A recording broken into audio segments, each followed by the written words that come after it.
Olá pessoal, tudo bem?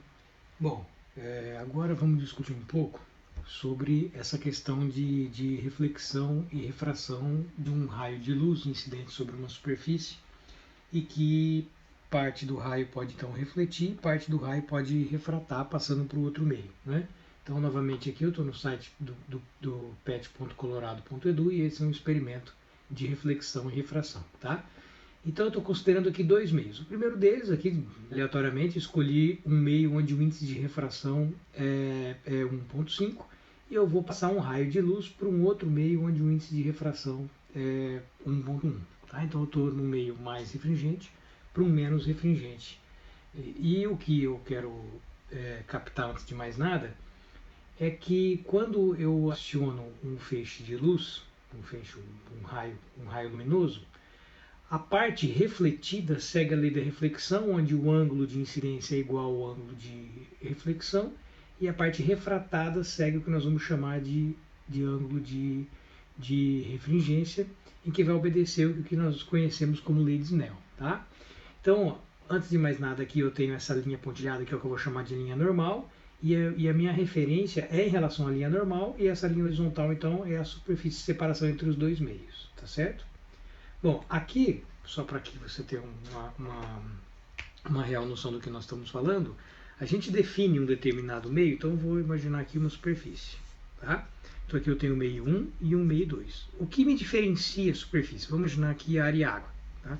O que me define a diferença entre superfícies é o que nós vamos chamar de índice de refração. O índice de refração, N, é um comparativo entre a velocidade da luz no vácuo sobre a velocidade da luz no meio. Certo? Então, quanto menor a velocidade da luz no meio, mais refringente o meio é, tá certo? E outra coisa que nós vamos considerar é que, dada uma linha normal, que é uma linha de referência, ao incidir um determinado raio incidente, então vamos colocar aqui um raio incidente, o ângulo de incidência é esse ângulo entre o raio incidente e a normal, e o ângulo de reflexão é o ângulo entre o raio refletido e a normal. Então, esse aqui é o ângulo refletido, ok? E o ângulo de refração, ele vai sofrer um certo desvio em relação ao ângulo incidente, que quando ele é do meio menos refringente para o mais refringente, ele se aproxima do normal, e quando é do meio mais refringente para o menos, vamos considerar aqui do mais para o menos, como está no experimento lá do site do Colorado.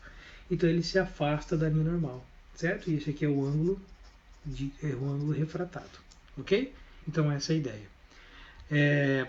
Para o caso de reflexão, a lei da reflexão me diz que o ângulo de incidência é igual ao ângulo de reflexão, ok?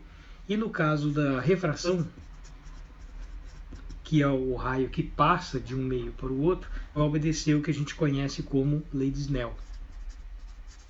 Lei de Snell é aquele onde eu tenho N1 seno de θ1 é igual a N2 seno de θ2. Tá bem?